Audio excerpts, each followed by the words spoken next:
नमस्ते, जय हिंद। मैं हूं ऋषि सिंह और आप देख रहे हैं हमारा खास शो विस्तार से।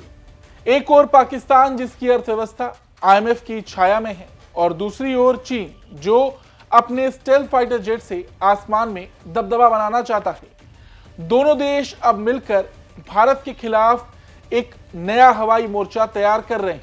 जी हां, खबर है कि चीन अपने advance J-35A stealth fighter jet को पाकिस्तान को जल्द सौंपेगा, वो भी तब जब भारत ने ऑपरेशन सिंदूर के जरिए पाकिस्तान में आतंकी ठिकानों पर एक बड़ी कार्रवाई की।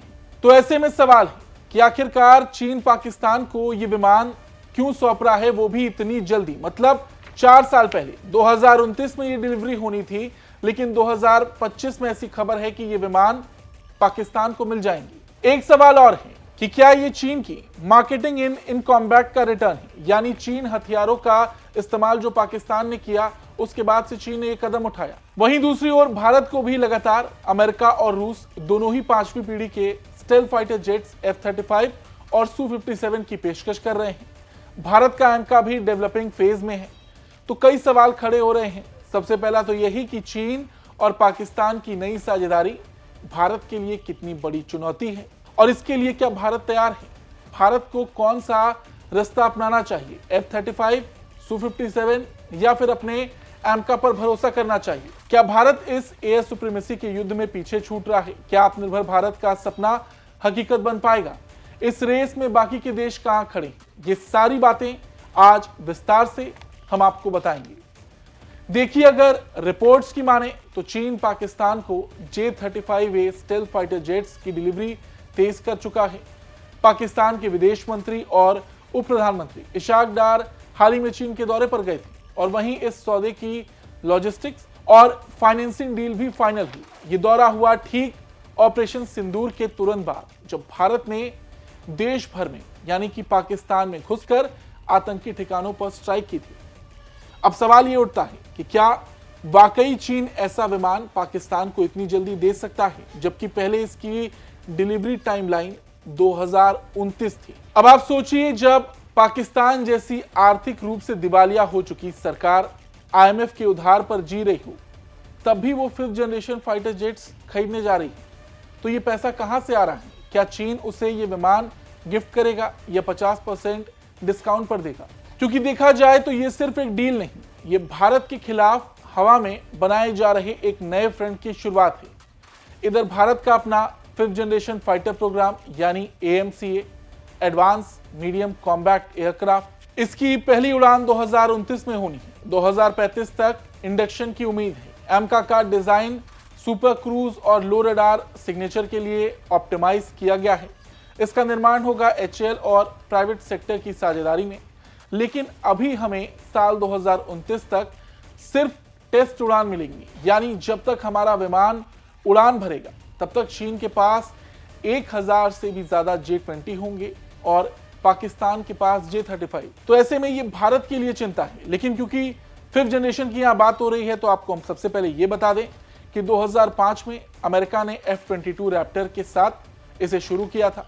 ये विमान सिर्फ उड़ता नहीं, ये हवा में जंग का पूरा कंट्रोल रूम होता है। इसके पास होता है super low radar cross section, AESA radar, infrared sensors, stealth body, internal weapon bay और first look, first shot, first kill की क्षमता। AMCA भी इसी ही खूबियों से लैस होगा और उसे भविष्य की सोच के मुताबिक डेवलप किया जाएगा, जैसे thrust vectoring, directed energy weapons और AI पावर्ड मिशन सिस्टम। एक बड़ी बहस यह भी है कि क्या भारत को इंतजार करना चाहिए एमका या फिर किसी और देश से फिलहाल फाइटर जेट्स हमें लेना चाहिए। विकल्प 3 है, अमेरिका का F-35, रूस का Su-57 या किसी अंतरराष्ट्रीय कंसोर्टियम में शामिल होना, जैसे GCAP या FCAS।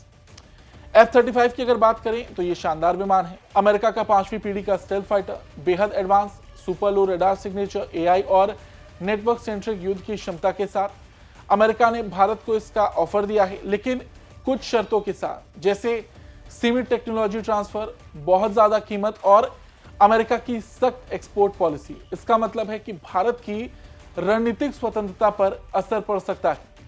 लेकिन अमेरिका का भरोसा सवालों के घेरे में है। ट्रंप की बयानबाजी इस वक्त हम देख रहे हैं भारत के खिलाफ किस तरीके से वो लगातार बयान दे रहे हैं और अमेरिका का पुराना इतिहास भारत यहां शायद इसे विकल्प के तौर पर ना देखे।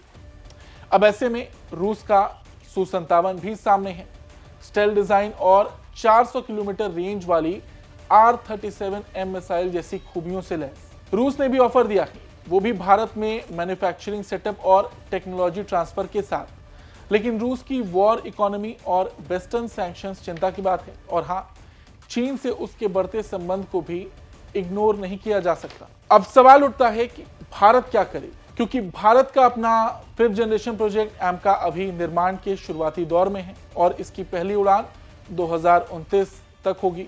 और जब तक एमका पूरी तरह तैयार होगा तब तक भारत को एक इंटरिम सोल्यूशन चाहिए, क्योंकि देखिए हमारे पास 5th जनरेशन नहीं है और 6th जनरेशन पर भी बात होने लगी। 6th जनरेशन की अगर हम बात करें तो 6th जनरेशन फाइटर जेट वो विमान होंगे जो सिर्फ हवा में नहीं, साइबर स्पेस और एआई की जंग में भी लड़ेंगे। इनका डिजाइन मॉड्यूलर होगा जो हर मिशन के लिए खुद को बदल सकेगा। चीन ने J-36 और J-50 को उड़ाकर पहले ही इसकी शुरुआत कर दी। अमेरिका का F-47 2030 तक आएगा। ट्रंप ने भी इसका ऐलान किया था। यूरोप और जापान मिलकर GCAP बना रहे हैं और फ्रांस, जर्मनी FCAS। GCAP को लेकर भारत के सामने पेशकश की गई थी, लेकिन भारत ने उसमें दिलचस्पी नहीं दिखाई। 6th जनरेशन फिलहाल भारत के लिए भी बहुत दूर है। हमें यहाँ पर यह नजर रखना है कि पाकिस्तान और चीन क्या कर रहे हैं। तो 5th जनरेशन फाइटर जेट चीन बहुत तेजी से डेवलप कर रहा है और वो ये विमान पाकिस्तान को देगा। तो अब भारत का रास्ता क्या हो सकता है, इस पर भी बात कर लेते हैं। देखिए, भारत के पास 3 बड़े रास्ते हैं। पहला तो यही कि वो अपने LCA-MK2 और रफाल जैसे 4.5 जनरेशन विमानों को तेजी से इंडक्ट करे। दूसरा, Su-57 जैसे विमान के साथ एक इंटरिम गैप भरे, क्योंकि रूसी विमान भारत के पास हैं। Su-57 के लिए भी रूस ने भारत को सामने से ऑफर दिया है।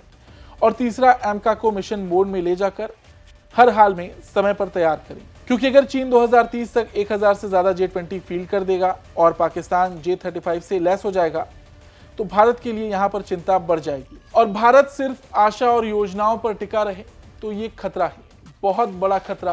भारत के सामने 2 मोर्चे खुल सकते हैं, और 2 ही क्यों, बांग्लादेश में बिगड़ते माहौल को भी नकारा नहीं जा सकता।